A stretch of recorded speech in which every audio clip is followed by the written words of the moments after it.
Hello students, I am Dr. Pooja, Associate Professor in Hygia Group Lucknow. I am your subject faculty of Biopharmaceutics and Pharmacokinetics. Now these are the contents under the subject's introduction, that is Introduction of Biopharmacokinetics and Biopharmaceutics, Definition of Biopharmaceutics, Definition of Absorption. We will discuss definition of bioavailability and we will talk about distribution and elimination, and we will discuss drug distribution, what is elimination and pharmacokinetics. Basic definitions we will discuss under this topic, and drug administration therapy as well as references. So these are the contents we will going to be discussed. Let's come through one by one. What is the definition of biopharmaceutics? Students, biopharmaceutics and pharmacokinetics हम ये जो subject पढ़ने जा रहे हैं, basic ये होता क्या है? बायोफार्मास्यूटिक्स एंड फार्माकोकाइनेटिक्स अगर हम एक समराइज वे में, एक सिंपल वे में अगर कहें तो इसमें क्या होता है, किसी भी formulation means tablets, capsules, syrups etcetera, कोई भी ड्रग जो भी हम किसी भी डोजेज फॉर्म में दे रहे हैं, फॉर्मुलेशन बोले या डोजेस फॉर्म बोले, उस ड्रग को जब हम किसी बॉडी में अप्लाई कर रहे हैं किसी भी रूट से, ओरल रूट से, इंट्रावेस्कुलर रूट से, इंट्रामस्कुलर रूट से, सबक्यूटेनियस, टॉपिकल रूट, किसी भी डिफरेंट रूट से जब हम बॉडी में अप्लाई कर रहे हैं तो साइट ऑफ एप्लीकेशन या साइट ऑफ एडमिनिस्ट्रेशन से साइट ऑफ फार्माकोलॉजिकल रिस्पॉन्स तक, साइट ऑफ एप्लीकेशन से सिस्टमिक सर्कुलेशन में ड्रग के जाने में क्या क्या फैक्टर्स हैं, वो कैसे अफेक्ट करते हैं उस ड्रग के एक्शन को, और बॉडी में वो कौन कौन से चेंजेस हैं, वो कौन कौन से इफ़ेक्ट्स हैं जो बॉडी में आते हैं ड्रग के बॉडी में पहुंचने पर, इन सभी फेट्स के बारे में, इन सभी काइनेटिक्स के बारे में, इन सभी फैक्टर्स के बारे में, सभी रिस्पॉन्सेस के बारे में पढ़ने का, और इसमें आने वाले जो भी चीज़ें हैं उसे हम बायोफार्मास्यूटिक्स और फार्माकोकाइनेटिक्स में स्टूडेंट्स हम डिस्कस करेंगे। यही है हमारे बेसिक सब्जेक्ट की थीम। अब इसमें सबसे पहला चीज़ आता है, सबसे पहला टर्म आता है, what is biopharmaceutics. So biopharmaceutics is defined as the study of factors influencing the rate and amount of drug. किसी भी ड्रग का वो अमाउंट, वो रेट जो किसी भी फार्माकोलॉजिकल एक्शन को प्रोड्यूस करने में इफ़ेक्टिव हो, that will be covered under biopharmaceutics. It is defined as the study, biopharmaceutics students क्या है ये, it is the study of factors influencing the rate and amount of drug that reaches the systemic circulation. Systemic circulation means blood, and the use of this information to optimize the therapeutic efficacy of drug product.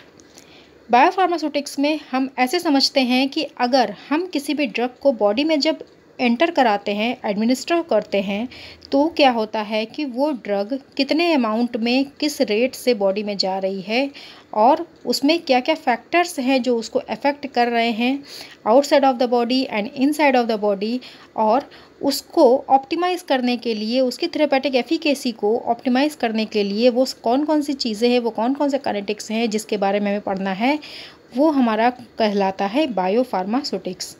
ठीक है, next है हमारा, what is absorption. Absorption is a process of administration of drug from its site of administration to site of action. Mouth में हमने paracetamol दिया oral cavity में, और वो ब्लड में जा कर के सर्कुलेट हुआ डिफरेंट बॉडी टिश्यूज़ में जहाँ पर उसकी रिक्वायरमेंट थी। साइट ऑफ एडमिनिस्ट्रेशन से साइट ऑफ एक्शन पे पहुँचना is known as absorption. The process of administration of drug from its site of action administration to site of application to site of absorption to systemic circulation. In simple language we can say the process of administration of drug from its site of administration to systemic circulation is known as absorption or is called as absorption. Okay, next definition is, students, what is bioavailability. Bioavailability, it is, in simple language we can say, it is the minimum amount and minimum rate of drug that is sufficient to produce the pharmacological response that is known as bioavailability. It is defined as the rate and extent. Extent means amount. The rate and amount of drug absorption. Site of application to systemic circulation में drug को जाने में वो कितना amount और कितना rate है जो कि फार्माकोलॉजिकल रिस्पॉन्स प्रोड्यूस करने के लिए रिस्पॉन्सिबल होना चाहिए, ये हमारा कहलाता है bioavailability. Okay, the concentration of drug in plasma and hence the onset of action, intensity, duration, response depend upon the availability of drug. किसी भी ड्रग का जो कंसंट्रेशन है, उसका जो ऑनसेट ऑफ एक्शन है, इंटेंसिटी, ड्रग का minimum amount जो कितना भी एफिकेसी इफेक्ट प्रोड्यूस करे वो हमारी कहलाती है इंटेंसिटी. उसकी इंटेंसिटी क्या है, ड्रग का एक्शन क्या है. लाइक डाइक्लोफेनाक 50 मिलीग्राम में इफेक्टिव ज़्यादा होती है, but paracetamol is not effective in 50 milligram. Paracetamol give pharmacological response in minimum 500 milligram amount, right? So this is known as intensity of drug, intensity of chemical component, right? तो ये सारे factors, intensity, duration of action, onset of action, ये depend करता है bio availability के ऊपर, जो कि बॉडी में इफेक्टिव होता है किसी भी ड्रग का. Now definition is also continued by drug distribution. What is distribution? As the word says, distribution means something is going to be distributed into the body. Something what? Drug. Drug या formulation को जब हम body में administer करते हैं तो वो blood के थ्रू डिफरेंट बॉडी टिश्यूज़ में जा कर के डिस्ट्रीब्यूट हो जाती है, और जहाँ पर भी उसके रिसेप्टर साइट होते हैं वहाँ पर वो बाइंड हो कर के अपना फार्माकोलॉजिकल रिस्पॉन्स या अपना थेरेपेटिक रिस्पॉन्स प्रोड्यूस करती है. ये प्रोसेस हमारा कहलाता है डिस्ट्रीब्यूशन. डिस्ट्रीब्यूशन मीन्स किसी भी ड्रग का मूव कर जाना, यहाँ से वहाँ चले जाना, ओरल कैविटी से स्टमक में चले जाना, स्टमक से सिस्टमिक सर्कुलेशन में चले जाना, और फिर वहाँ से एलिमिनेट हो जाना, एक्सक्रीट हो जाना. The whole circle is known as distribution. Means the movement of drug between one compartment to another compartment is referred as distribution. Distribution में क्या होता है, किसी भी ड्रग का मूवमेंट होता है किसी भी वन कंपार्टमेंट से दूसरे कंपार्टमेंट को हम डिफरेंट बॉडी टिश्यूज़ या डिफरेंट ऑर्गन्स से के साथ कंपेयर कर सकते हैं. Okay, another definition is drug disposition. Drug disposition what is it is the combination of distribution and elimination. Drug का डिस्ट्रीब्यूट होना और जो रिमेनिंग अमाउंट ऑफ ड्रग है, जो एक्सेसिव अमाउंट ऑफ ड्रग है, उसका मेटाबोलाइट के फॉर्म में या एक्सक्रीटरी वेस्ट के फॉर्म में बॉडी से रिमूव आउट हो जाना, that is known as excretion और मेटाबॉलिज्म और एलिमिनेशन. इन कंबाइंड वे में इसको कहते हैं हम drug disposition. Distribution plus elimination is known as drug disposition. Okay, this is also play a very important role in therapeutic efficacy or therapeutic activity of the drug. Next definition is what is elimination and pharmacokinetics. Elimination, what is it? It is defined as the process that tends to remove the drug from the body and terminate its action. Eliminate कर देना, कहते हैं ना कि eliminate कर दिया, तो elimination में क्या होता है कि किसी को रिमूव कर देना या किसी भी ड्रग को रिमूव कर देना, जो एक्शन उसको बॉडी में नहीं चाहिए. So it is the process, ये एक प्रोसेस है to remove the drug from the body and terminate its action. जो भी उसका एक्शन है उसको रिमूव कर देना, that is known as elimination. Elimination involves two processes. Number 1 is biotransformation and number 2 is excretion. So elimination is the combination of biotransformation and excretion. Biotransformation is also known as metabolism. Biotransformation बोले या metabolism बोले, नाम एक ही है. Okay. In order to administer the drug optimally, सबसे पहले क्या होता है कि जब हम किसी भी ड्रग को बॉडी में एडमिनिस्टर करते हैं, so we must have the knowledge about ADME, absorption, distribution, metabolism and excretion. जब हम किसी भी ड्रग को बॉडी में एंटर करते हैं तो हमें ADME की फुल नॉलेज होनी चाहिए. मीन्स उस ड्रग का एब्जॉर्प्शन कैसे होगा बॉडी में, उसका डिस्ट्रीब्यूशन कैसे होगा, किस किस बॉडी टिश्यूज़ में जाएगा, किस किस बॉडी कंपार्टमेंट में जाएगा, मेटाबोलाइट कैसे उसके बनेंगे, उन मेटाबोलाइट्स का एक्सक्रीशन एलिमिनेशन कैसे होगा, इन सभी चीज़ों के बारे में, उसका rate, amount, extent, intensity, onset, इन सभी के बारे में हमें पता होना चाहिए। ये सभी चीज़ें हमें बायोफार्मास्यूटिक्स के सब्जेक्ट में पढ़नी है।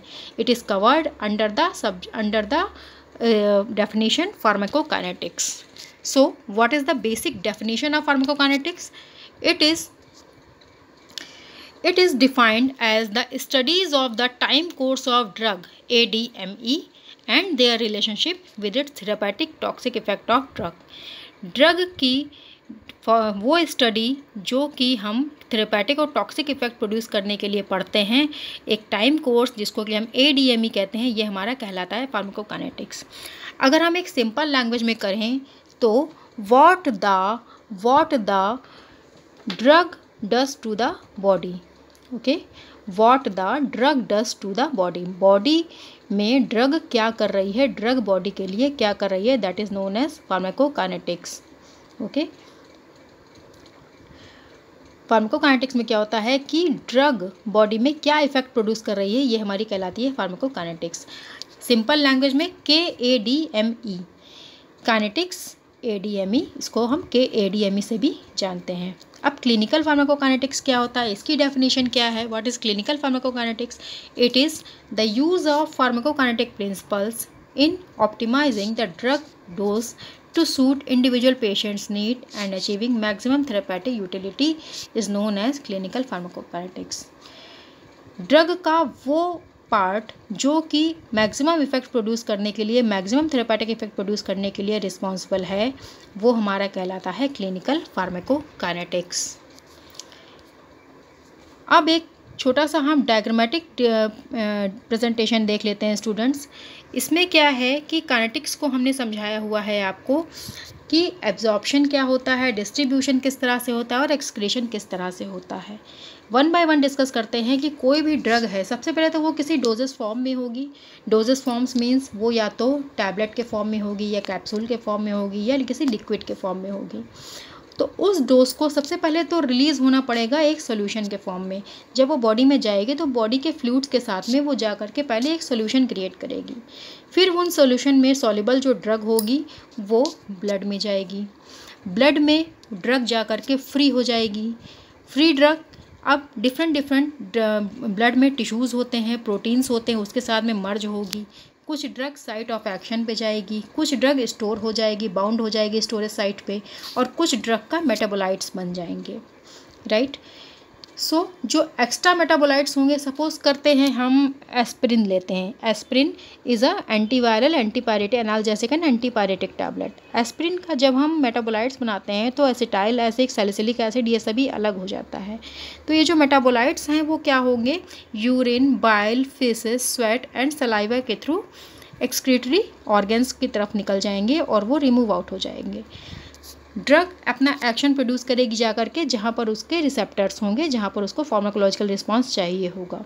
कुछ ड्रग स्टोर हो जाएगी, जब हमें फिर से ज़रूरत होगी तो ये ड्रग, इसमें देखिए रिवर्सिबल का साइन लगा हुआ है, तो वो ड्रग फिर से ब्लड में आएगी और ब्लड के थ्रू वो फिर से साइट ऑफ एक्शन पे पहुंच जाएगी। ये पूरा प्रोसेस जब तक ड्रग बॉडी में उसका एक्शन चाहिए होता है चलता रहता है, और ये पूरा प्रोसेस जो हमारा है ये हमारा कहलाता है फार्माकोकाइनेटिक प्रोसेस। इस फार्माकोकाइनेटिक प्रोसेस को 3 पार्ट्स में डिवाइड किया गया है। पहला पार्ट आपका है एब्जॉर्प्शन, दूसरा पार्ट है आपका डिस्ट्रीब्यूशन, और यहाँ से आपका स्टार्ट होता है बच्चों एक्सक्रीशन, ठीक है। ये पूरा प्रोसेस हमारा कहलाता है बायो ट्रांसफॉर्मेशन। यहाँ से यहाँ तक का जो प्रोसेस है वो हमारा कहलाता है bio transformation.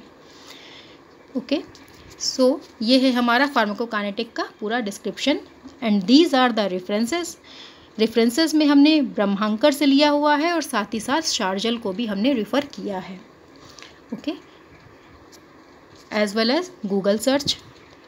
So this is all about today's discussion. Thank you class, thank you students.